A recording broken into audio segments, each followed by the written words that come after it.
Hello दोस्तों, आज कोई स्वागत नहीं है, कोई वेलकम नहीं है। आज बात करेंगे हम बेरोजगारी की।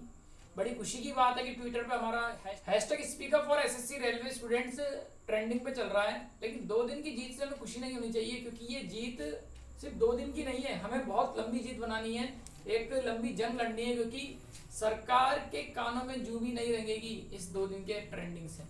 और सिर्फ ट्विटर पे ट्रेंडिंग पे नहीं आना है, हमें यूट्यूब पर भी ट्रेंडिंग पर आना है। यूट्यूब पर ट्रेंडिंग पर आने के लिए जो भी चैनल इस हैशटैग के साथ वीडियो बना रहा हूँ, उस वीडियो को ज्यादा से ज्यादा शेयर करें। और मैं तो ये कहता हूँ कि आपके मोबाइल में जितने भी व्हाट्सएप कॉन्टेक्ट्स हैं, उन सबको ये वीडियो सेंड करें, इस थंबनेल्स को सेंड करें, क्योंकि उसका कारण है। एक बेरोजगार को तो पता है कि इस hashtag speak up for SSC railway student का मतलब क्या है, लेकिन उनके अभिभावकों को, उनके बड़े भाइयों जो नौकरी में लगे हुए हैं या जो कोई काम धंधा कर रहे हैं, उनको तो कुछ भी पता नहीं है। इसलिए इसे ज्यादा से ज्यादा शेयर करना है। अगर हम बात करें मन की बात की, तो आज की तारीख में मन की बात से पेट नहीं भरता।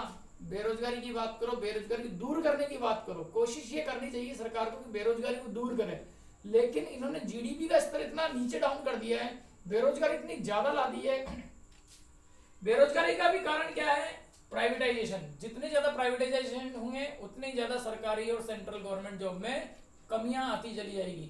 अगर प्राइवेटाइजेशन हो गया पूर्णतः, तो सोच लीजिए देश गुलाम हो जाएगा दोबारा से। ये ध्यान रखना कि बड़ी बड़ी कंपनीज, हो सकता है अभी तो इंडिया के टॉप मोस्ट उद्योगपति इनको खरीद रहे हैं, लेकिन आने वाले समय में ये विदेशों में बिकने चालू हो जाएंगे। जिस दिन विदेशों में बिकना चालू हो गए, समझ लीजिए देश गुलाम हो चुका होगा। एसएससी की अगर मैं बात करता हूं, तो एसएससी में 2018 की जो वैकेंसी थी, 2019 में उसका नोटिफिकेशन आता है, वो भी मिड के अंदर, मई 2019 में नोटिफिकेशन आता है। पेपर होते हैं, उसका रिजल्ट के कोई अते पते नहीं है। रेलवे की 2019 में वैकेंसी एनटीपीसी ग्रुप डी की लगभग 35,000 एनटीपीसी और 1.25 लाख ग्रुप डी है, जिसको 3 करोड़ बच्चों ने फॉर्म भरा है। आप ये देखिए, 3 करोड़ बच्चों ने जो फॉर्म भरा है, लगभग हर बच्चे से 500 रुपए लिए हैं। अगर 500 इंटू 2.5 करोड़ भी करते हैं, तो वो लगभग 14-15 अरब रुपए होते हैं। इतना रुपए आने के बाद भी इन्होंने, इनसे कोई एजेंसी डिसाइड नहीं हुई, कोई एजेंसी, कोई वेंडर डिसाइड नहीं हुआ किस वेंडर को इन्हें पेपर कंडक्ट करवाने हैं। अरे अगर वेंडर डिसाइड नहीं हुआ, तो जो ट्रस्टेड वेंडर्स हैं आईबीपीएस को दिए। टीसीएस ने जो पिछली बार करवाया था 2018 में, जो ग्रुप डी के एग्जाम करवाए थे, एएलपी का एग्जाम करवाया था, उन्हें डायरेक्ट दे दीजिए आप। कोविड का रीजन देते हैं कि कोविड की वजह से एक्सटेंड हुई डेट, बिडिंग डेट, तो उसका रीजन मत दीजिए आप उस रीजन को देके ऐसा कर दीजिए कि जिसने पिछली बार पेपर कंडक्ट कराया था, जिस एजेंसी ने, उसी एजेंसी को वो काम दे दीजिए, ताकि एजेंसी वाला काम तो कंप्लीट हो। फिर रही बात पेपर की, धीरे धीरे पेपर होना स्टार्ट हो जाएंगे। जब आईआईटी का पेपर हो सकता है, नीट का पेपर हो सकता है, आरपीएससी के पेपर हो सकते हैं, 2 दिन पहले डीएलएड का पेपर हो सकता है, और लेटेस्ट अभी स्टेट राजस्थान ओपन बोर्ड के पेपर चल रहे हैं। 3 तारीख से चालू होंगे, कल से चालू होंगे। तो रेलवे के पेपर क्यों नहीं उस पर धीरे धीरे कंडक्ट करेगी ना। जहां 200 स्टूडेंट एक पारी में बैठते हैं, वहां 50 बिठाइए, नंबर ऑफ पारी को बढ़ा दीजिए, कोई प्रॉब्लम नहीं है। 200 तो नहीं बैठते, ज्यादा ही बैठते हैं। स्टेट जॉब्स जो है वो अधिकतर हाई कोर्ट में, अधिकतर क्या, हर वैकेंसी हाई कोर्ट में अटकती है। पहले पेपर होने के बाद अटकती थी क्वेश्चंस के कारण के कारण। अब क्यों अटकती है? पेपर नहीं हुआ उसके पहले अटक रही है, और नोटिफिकेशन आते ही वो सीधी सीधी कहां चली जाती है? हाई कोर्ट में वैकेंसी चली जाती है। कोई ना कोई सीधे क्या लगाता है, एक रिट लगा देता है और वैकेंसी को हटा के डिले कर देता है। आरएस की अगर मैं बात करता हूँ, आरएस अधिकारी वर्ग की जॉब है। सोचिए, मेन का पेपर दे दिया बच्चों ने और 1 साल से रिजल्ट का वेट कर रहे हैं, प्रेशर डाल डाल के, बार बार बोल बोल के, फिर जाकर रिजल्ट आता है। और रिजल्ट में भी इतनी ज्यादा धांधलियां, अगर आप उसकी कट ऑफ देखोगे तो बहुत ज्यादा धांधली है। वो भी 3 रिट लग चुकी है उसके ऊपर, 3 रिट। सोचिए आरएस के पेपर कंडक्ट करा रहे हैं। तो मेरा मानना यही है, मैं यही सोचता हूं कि हमें जंग लड़नी ही पड़ेगी, और जंग बेरोजगारी की है। ये सबको पता होना चाहिए जंग हो क्यों रही है। बेरोजगार को पता है, लेकिन उसके अभिभावकों को पता नहीं है। तो आप कोशिश ये करें, आपके मोबाइल में जितनी व्हाट्सएप कॉन्टेक्ट्स हैं, उन सबको वीडियो शेयर करें, जो भी हैशटैग के साथ वीडियो बना रहे हैं, थंबनेल शेयर करें, ताकि सभी को पता चले कि ये क्यों हो रही है जंग, ये आंदोलन क्यों चल रहा है। सब कोविड की ही जानकारी ले रहे हैं, लेकिन मुझे पता चलना चाहिए वास्तविकता में कितनी बेरोजगारी बढ़ी हुई है।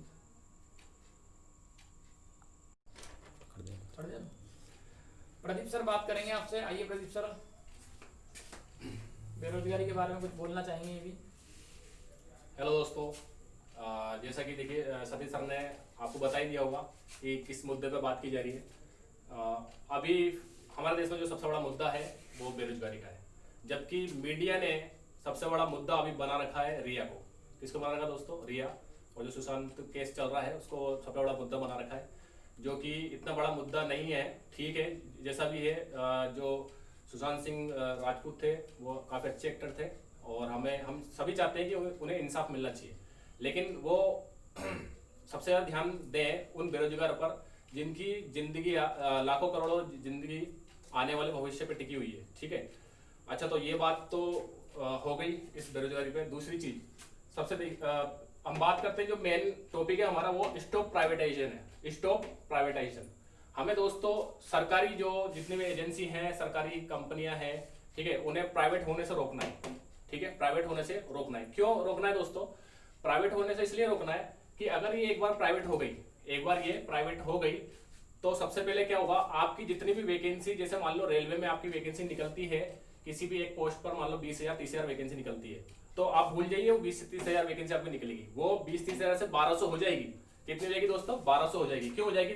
जैसे कि देखिए, कल ही नोटिफिकेशन आया आईबीपीएस का। ठीक है, कल ही नोटिफिकेशन आया आईबीपीएस का। उसमें क्या हुआ है देखिए, मैं बताता हूं आपको। आईबीपीएस में आईपीएस क्लर्क 2019 में वैकेंसी निकली थी दोस्तों 12,000 प्लस। ठीक है, 2019 में वैकेंसी कितनी निकली थी? 12,000 प्लस। और अब क्या हुआ दोस्तों? वैकेंसी रह गई कितनी? सिर्फ 1500। इस साल जो वैकेंसी निकली है 2020 की, किसकी? आईपीएस क्लर्क की, वो कितनी रह गई दोस्तों? 1500 रह गई है। और ये क्यों हुआ पता है? ये इसलिए हुआ है क्योंकि जितनी बैंक है वो आपस में क्या कर दी गई? मर्ज कर दी गई। मतलब पहले आपकी बैंक होती थी 20-22 बैंक होती थी आपकी आईपीएस के अंदर, अब क्या कर दिया गया दोस्तों? अब उनको घटाकर 7 या 8 कर दिया, जैसा 10 कर देगा, तो लगभग 8 गुना कम कर दी गई है। तो आप सोच सकते हैं आने वाले समय में क्या होगा, वो आप इमेजिन करके देखें। 8 गुना अभी कम कर दिए है, तो प्राइवेटाइजेशन ज्यादा हो गया तो क्या होगा आपके बच्चों का? आपकी जो बच्चा अभी 7वीं 8वीं में बढ़ रहे हैं ना, उनको तो भूल जाओ, उनको बोलना ही मत ही गवर्नमेंट जॉब है या सरकारी कोई सेंट्रल जॉब होती है, उनको सपने दिखाना ही बंद कर देना अगर प्राइवेटाइजेशन हो जाता है तो। वरना फिर प्राइवेट काम ही के बारे में ही बच्चों को जानकारी दें। अगर ये प्राइवेटाइजेशन हो जाता 8 गुना आज है, तो आने वाले 10-12 सालों में मानकर चलिए 0% गवर्नमेंट जॉब रह जाएगी। और सर दूसरी बात देखो, आप अभी ये जो वैकेंसी 1500 कर दी गई है, तो ये मान के चलो कि इसमें से 70% स्टूडेंट तो वैसे ही हट जाएंगे, ये सोचकर कि 1500 वैकेंसी मेरा सिलेक्शन कैसे होगा? भाई इतने तो टीचर ही उसको इतनी सीटों पर टीचर ही देते हैं, टीचर ही ले जाएंगे इतनी सीटों पर, तो बच्चों को नंबर कहाँ आएगा? जो भाई 7-8 साल से तैयारी कर रहे हैं, अब सोचो उनकी उस भीड़ में वो बेचारे कहाँ टिक पाएंगे? जो इस साल तैयारी करना स्टार्ट करेंगे या 2 साल से तैयारी कर रहे हैं, वो कहाँ टिक पाएंगे उस रेस में? वो तो टिक ही नहीं पाएंगे, बेरोजगारी बढ़ेगी। पहली बात तो 1500 सीटों पर जो एग्जाम होगा, सोचो उसकी कट ऑफ कितनी जाएगी? ठीक है, और वो भी जब टीचर एग्जाम दे रहे हैं। ठीक है, टीचर भी एग्जाम देते हैं, ऐसी बात नहीं है कि स्टूडेंट एग्जाम दे, टीचर भी तो शामिल होते हैं, क्योंकि वो उनको भी एग्जाम एनालिसिस करना होता है। ठीक है, और दूसरी चीज देखिए, पहली बात तो आपकी ये बात हो गई स्टॉप प्राइवेटाइजेशन की। इसी से जुड़ी एक बात और है कि हमने इतना पैसा खर्च किया बचपन से, ठीक है, ये सोचकर कि हमें अच्छी जॉब मिलेगी, कम से कम हम महीने का ज्यादा नहीं तो 50-60 हजार सैलरी हम कमाएंगे। अब एक बताओ, प्राइवेट में आप लग भी गए और वहां मिल रही है आपको सिर्फ 10,000, इतनी सैलरी मिल रही है आपको एक महीने की 10,000। तो क्या इस 10,000 के लिए आपने इतनी मेहनत की थी? आपकी फैमिली ने आपको लोन लेकर पढ़ाया, ठीक है, तो इस दिन के लिए पढ़ाया था कि आप 10,000 की नौकरी कमाओ। भाई इससे अच्छा तो आप पकौड़े बेच लो, चाय बेच लो, वो अच्छा है। खिलौने बनवा रहे हैं, खिलौने बनाने के लिए। आज की तारीख में एक चाय वाला कमा लेता है 2,000, तो एक चाय वाला 2,000 कमा लेता है आज की तारीख में। लेकिन ये बताओ उस चाय वाले में और इसमें हमें फर्क क्या? जब हमें ये काम करना था तो हम इतना पैसा लगाते नहीं पढ़ाई में, फिर इससे ज्यादा खर्चा दूध पानी बिजली में खर्च हो जाता है, खर्च हो जाता है। आज बिजली का बिल मान लो महीने का कम से कम ये मान के चलो 5,000 तक बिल आ रहा है, ठीक है। अब एक बताओ बेचारा जो 10,000 की सैलरी मिलेगी उससे वो कहाँ चुकाएगा? वो तो क्या बच्चों को पढ़ाएगा? यानी बेरोजगारी और ज्यादा बढ़ेगी। जब बच्चा पढ़ ही नहीं पाएगा तो अनपढ़ बनेगा, वो अनपढ़ बनेगा। ठीक है, दूसरी चीज ये है कि अगर आप 10,000 सैलरी कमा रहे हो तो आपके बच्चों का भविष्य क्या होगा? दूसरी चीज, आप अपने बच्चों को पढ़ाने के बारे में सोचोगे? और पढ़ाने के बारे में सोचोगे नहीं, तो दूसरी चीज बात ये कि ये मान के चलो स्कूल तक बंद होने लग जाएंगे दोस्तों, स्कूल तक बंद होने लग जाएंगे, टीचर बेरोजगार हो जाएंगे, स्कूल भी बंद हो जाएंगे। अब ये बताओ जब स्कूल बंद हो जाएंगे तो हमारा देश कैसे आगे बढ़ेगा? ये मत सोचो कि आप इस देश में प्राइवेट सेक्टर आ जाएगा तो हमारा देश तरक्की करेगा। नहीं दोस्तों, जिस दिन शिक्षा का महत्व खत्म हो गया या शिक्षा खत्म हो गई देश से, ये देश डूब जाएगा दोस्तों, ठीक है। और हमने तो सपना देखा था सुपर पावर बनने का। हमारे देश के जो वजीर है, जो 2013 में जिनको वजीर बनाया गया, प्रधानमंत्री बनाया गया, उन्होंने एक वादा किया था कि इस देश को मैं सुपर पावर बनाऊंगा, ठीक है। ये बोला था उन्होंने, इस देश को सुपर पावर बनाऊंगा, महंगाई कम कर दूंगा, ठीक है, वीजा तक ले आऊंगा मैं इस देश में, ऐसा बना दूंगा इस देश को। लेकिन आप देख लो उसका क्या है। मैं तो आप 2014 और आज चला 2020, इसमें कंपेयर कर लेना गैस, ऑयल, बिजली, इन सबको कि कितना फर्क हो गया है पहले से और आज में। पानी का बिल जहाँ मुश्किल से 400-500 आया करता था, आज हजारों में आता है। हजारों में देख लिए आप, आपके सामने खुद देख लिए। सबसे बड़ा मुद्दा जो होता है दोस्तों बेरोजगारी का होता है, नौकरी का होता है। अगर आपके पास नौकरी है तो सब कुछ है, वरना दोस्तों आपके पास कुछ नहीं है, ठीक है। आप भूल जाना, पहली बात तो ये है कि आप भूल जाना अपने बच्चों के खिलाओगे। दूसरी बात, आपकी शादी अगर हो गई है तो ठीक, नहीं तो आप ये भी भूल जाना कि आपकी शादी तक हो जाएगी, ठीक है। क्योंकि भाई आज के टाइम वो है कि अगर आपके पास जॉब है तो कोई भी आपको लड़की दे देगा, आपसे शादी कर लेगा, अदरवाइज कुछ नहीं होगा, ठीक है। तो बाकी तो सर अगर कुछ बोलना चाहते तो देखते हैं। ये बात सिर्फ सेंट्रल की नहीं है, अगर स्टेट की भी बात करें, मैं राजस्थान कोटा से हूं तो मैं राजस्थान की वैकेंसी के बारे में बात करता हूं आपसे। मैं एक 3rd ग्रेड टीचर की बात कर रहा हूं। 1998 में एक पेपर हुआ था 3rd ग्रेड टीचर का, उसकी वैकेंसी आज भी अटकी हुई है कुछ बच्चों के लिए जो केसबाजी में अटक गए, रिट की वजह से अटक गए। आज भी वो धक्के खाते हैं, सचिवालय के अदालत में धक्के खा रहे हैं, हाई कोर्ट में धक्के खा रहे हैं। 2005 में भी यही मामला था। 2012 में मेरी वाइफ का खुद का मामला है। अधिक अंक वाला बाहर बैठा है और कम अंक वाला नौकरी कर रहा है। सही सुना है आपने, कम अंक वाला नौकरी कर रहा है और अधिक अंक वाला बाहर बैठा है, बेरोजगार बैठा है बेचारा। वो भी पिछले 6-7 सालों से 2012 की वैकेंसी 2020 आने को आया, तो ये मानकर चले लगभग 8-9 साल हो गए। इस 8-9 सालों तक बच्चे भटक ही रहे हैं, धक्के खा रहे हैं। 4 बार रिजल्ट आया। 4 बार रिजल्ट आने का मतलब ये है कि एजेंसी में कहीं ना कहीं गड़बड़ रही है, कहीं ना कहीं तो धांधली हुई है। कांग्रेस सरकार की वैकेंसी थी, बीच में बीजेपी गवर्नमेंट आई, वापस से कांग्रेस गवर्नमेंट आ गई, लेकिन ये केस अभी भी चल रहा है।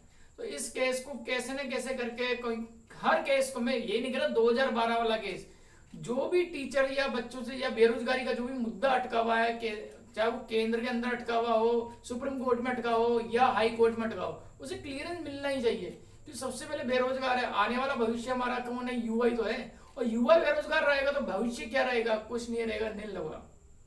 तो मैं फिर कह रहा हूं, अधिकतर बच्चों को पता है, जो बच्चे जो बेरोजगारी की बात कर रहे हैं, जो युवा, उनको तो पता है hashtag speak up for SSC railway students का मतलब क्या है, लेकिन उनके अभिभावकों को, बड़े भाइयों को, बहनों को, इनको नहीं पता कि इसका मतलब क्या है। तो मैं यही कहूंगा, आपके मोबाइल में जितने भी कॉन्टेक्ट हैं, व्हाट्सएप कॉन्टेक्ट, सबको ये व्हाट्सएप करें, उन्हें समझाएं, बताएं कि ये कौन सी आंदोलन चल रहा है, कौन सी जंग चल रही है। बेरोजगारों की जंग है, इसे आगे बढ़ाना है, हमें रुकना नहीं है। 2 दिन ट्रेंडिंग में हमें नहीं, खुश नहीं होना, हमें इसे लगातार 1 महीने तक ट्रेंडिंग पे लेकर आना है। और भी टीचर हैं, वो भी लगे हैं बच्चों को मोटिवेट करने में लगे हुए हैं। टीचर खुद ट्वीट कर रहे हैं, हम भी ट्वीट कर रहे हैं, बच्चे भी ट्वीट कर रहे हैं। तो हमें आगे बढ़ना है, रेगुलर ट्वीट करके चलना है ताकि वो ट्रेंडिंग में बना रहे। और यूट्यूब पर भी ट्रेंडिंग में आना, ज्यादा से ज्यादा शेयर करें ताकि ये ट्रेंडिंग पर रहे और हमारा जो मुद्दा बेरोजगारी का है वो जल्द से जल्द सॉल्व हो सके। सर एक बात और कहना चाहूंगा मैं, देखिए दोस्तों, एक बात तो मैं और कहना चाहूंगा आपसे। 2013 के अंदर जब सरकार बनी थी, ठीक है, वही सरकार को भी हमने बनाया था, यूथ ने, ठीक है, क्योंकि यूथ ही सबसे बड़ी पावर है, यूथ कुछ भी कर सकता है। 2013 के अंदर जब सरकार बनी थी तो ये वादा किया गया था कि 2 करोड़ वैकेंसी हर साल निकलेगी, ठीक है, 2 करोड़ रोजगार हर साल दिए जाएंगे दोस्तों, ठीक है, ये बोला था 2 करोड़ रोजगार हर साल दिए जाएंगे। लेकिन आज देखिए 2013 खत्म हो गया, 14 खत्म हो गया और आपको 15, 16, 17, 18 और ये क्या गया दोस्तों, आपका ये आ गया 2020। इस 8 साल के अंदर, 8 सालों के अंदर दोस्तों सिर्फ एक बार क्या निकली आपकी रेलवे की वैकेंसी निकली, सिर्फ एक बार, ठीक है। आप सोचो, एक बार सिर्फ रेलवे की वैकेंसी निकली है, वो भी स्टाफ नहीं था इसलिए निकली, ठीक है। और दोस्तों हर साल युवा ओवरेज होता है, क्या होता है? ओवरेज। अब आप सोचो 8 साल में 8 बार निकल सकती थी, जबकि नहीं निकली। सिर्फ कितनी बार निकली? एक बार। और एक बार निकली वो भी कितनी निकाली? सिर्फ ये मान के चलो सिर्फ एक बार ग्रुप डी में 50,000 निकाली है, और आपका जो है आपकी टेक्नीशियन की थी उसमें भी 60,000 थी। इससे ज्यादा कोई वैकेंसी नहीं निकली। आप सोचो हर साल करोड़ों जो युवा होते हैं, ठीक है, करोड़ युवा वो ओवरेज होते हैं। अब लेकिन हमें हमारी सरकार से यही गुजारिश है कि जल्दी से जल्दी एग्जाम कंडक्ट कराएं और हर साल वैकेंसी निकालें जो उन्होंने वादे किए हैं, ठीक है। बाकी तो सर वो बात करेंगे आपसे, ये लो। मन की बात करते हैं। तो मन की बात में अभी आपने देखा है कि लाइक से लगभग 8 या 9 गुना डिसलाइक थे। तो सोच लीजिए, उन्होंने कहा है कि इसके बारे में ये विदेशी ताकतों का हाथ है। अरे बेरोजगारों ने अपनी नाराजगी दिखाई है, और अगर बेरोजगारों का यही हाल रहा तो सोच ली 2024 में जो चुनाव आएंगे उसमें वो अपनी नाराजगी पूरे दम से दिखाएंगे। जब ताज पहनाना जानते हैं तो ताज को उतारना भी बेरोजगार जानता है बहुत अच्छी तरीके से। बस हम यही कहना चाहेंगे। इसके अलावा आप खुद समझदार हैं। जय हिंद। ओके दोस्तों, जय हिंद।